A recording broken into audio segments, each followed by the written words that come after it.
Ky është zëri I luftëtarit shqiptar që I përballoi 4 luftëra.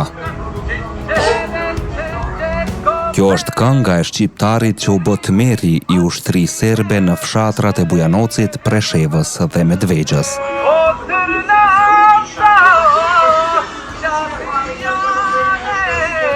Këtu dëgjohet zemra e burrit që luftoi për Kroacinë, Bosnjën, Kosovën dhe më në fund për luginën e Preshevës, duke e ditur se çdo herë po I afrohej vdekjes.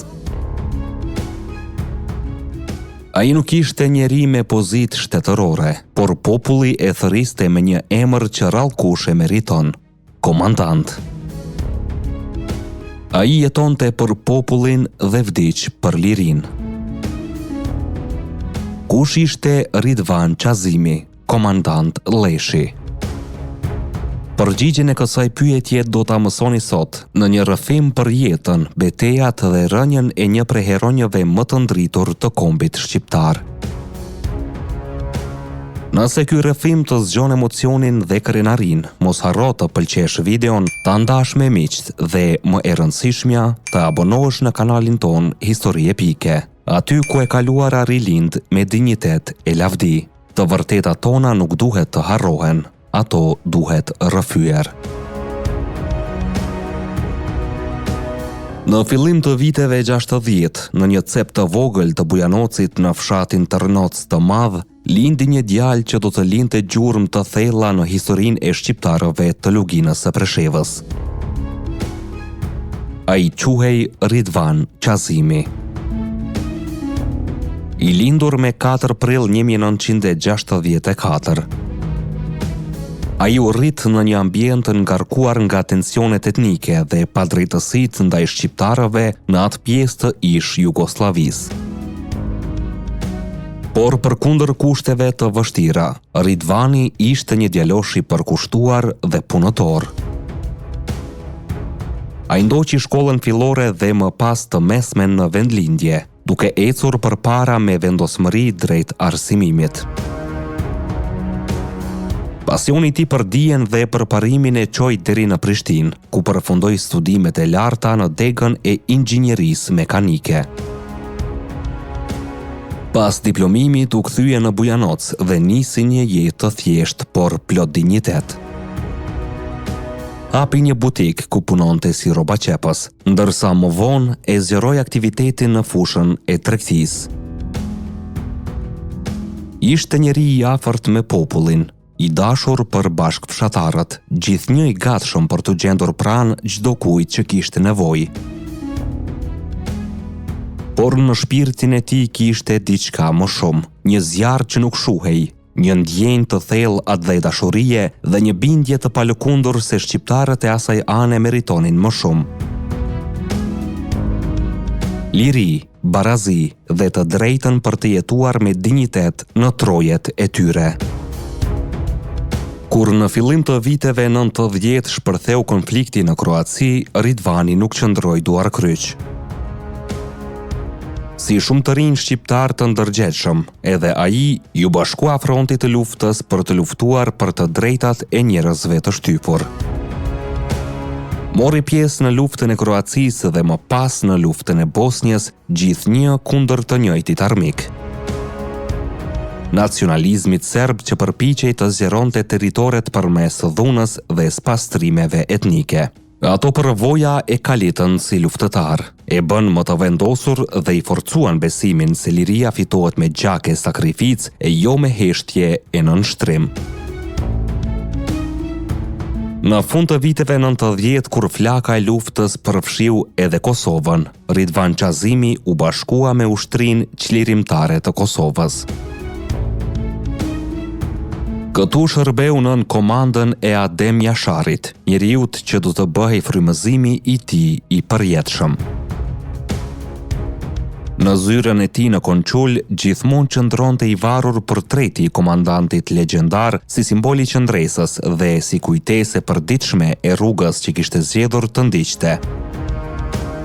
Në UÇK ai shfaqi trimëri, disiplinë dhe përkushtim të rrallë. Por me përfundimin e luftës në Kosovë, ai nuk u ndal. Ridvani e dinte se në luginën e Preshevës, ku jetonin mbi 100.000 shqiptar, situata ishte e padurueshme. Diskriminimi, padrejtësitë dhe represioni serb kishin arritur kulmin.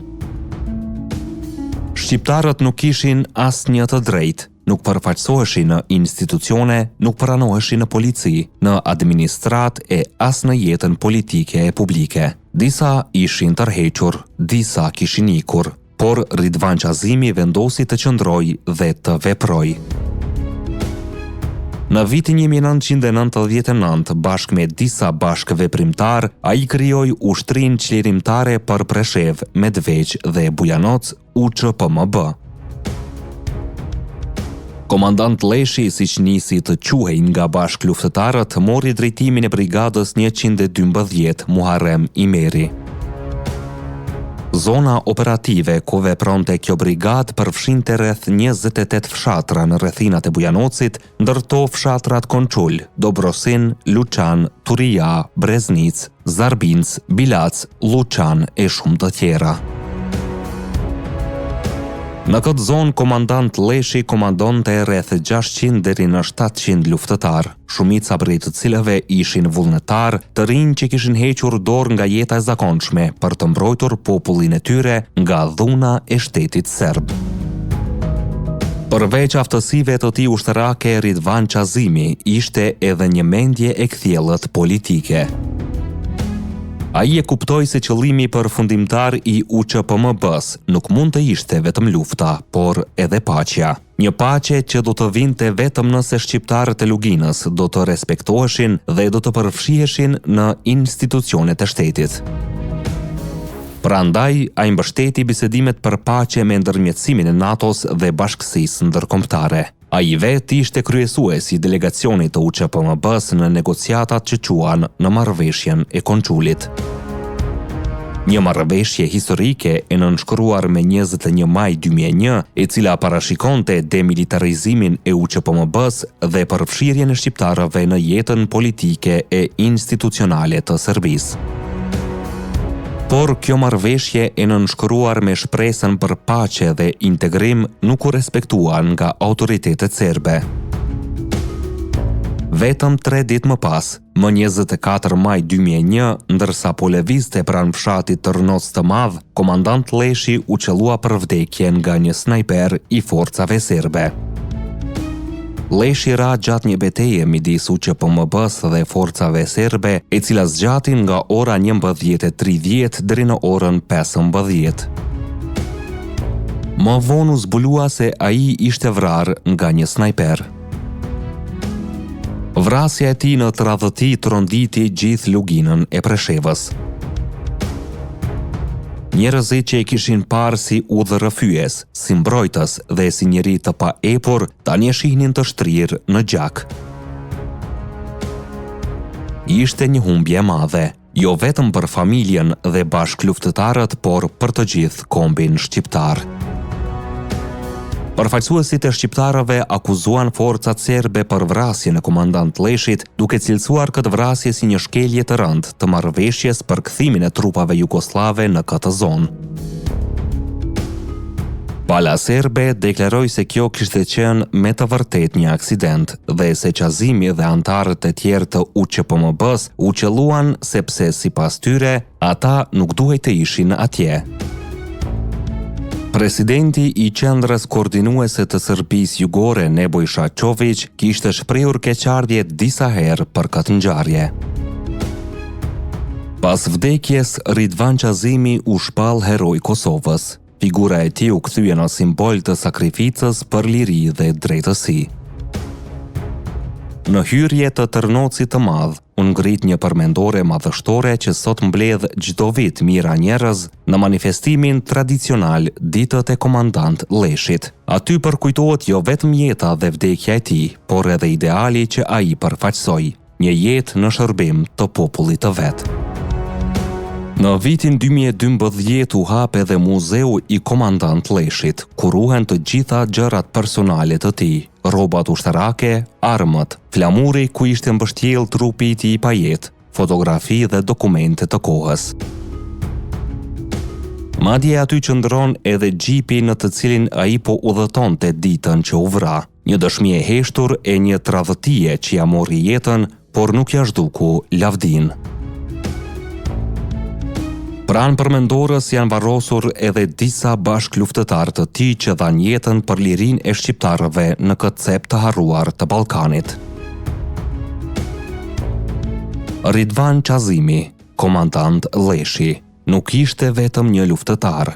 Ai ishte një vizionar, një lider dhe një adhetar i vërtet. Ai e pa jetën si një mision e jo si një komoditet. Dhe për këtë mision ai dha gjithçka, përfshirë edhe jetën.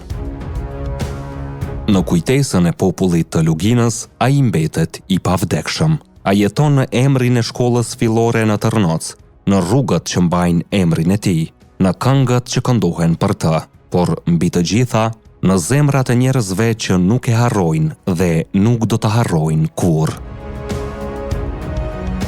Ridvan Qazimi nuk kërkoi kurrë lavdi. Ai nuk pranoi as luks, as pozita, as dekorata.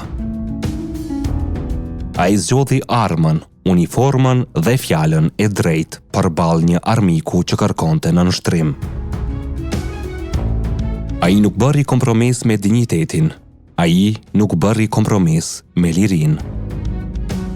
Dhe kur e kuptoi se jeta po i mbaronte, ai nuk bërtiti, nuk u tërhoq, nuk u friksua. Sepse burrat si Ridvan Qazimi nuk vdesin kurrë. Ata bëhen flamuj, bëhen kujtesë, bëhen rrëfim për brezat që vinë. Për ne, për ty që po e dëgjon këtë histori, sepse historia e Lleshit nuk është vetëm e kaluar, ajo është thirrje dhe porosi. Ne jemi histori epike, aty ku e kaluara rilind. Deri në videon tjetër, qëndroni krenar dhe të vetëdijshëm për gjakun që rrjedh në damarët tanë.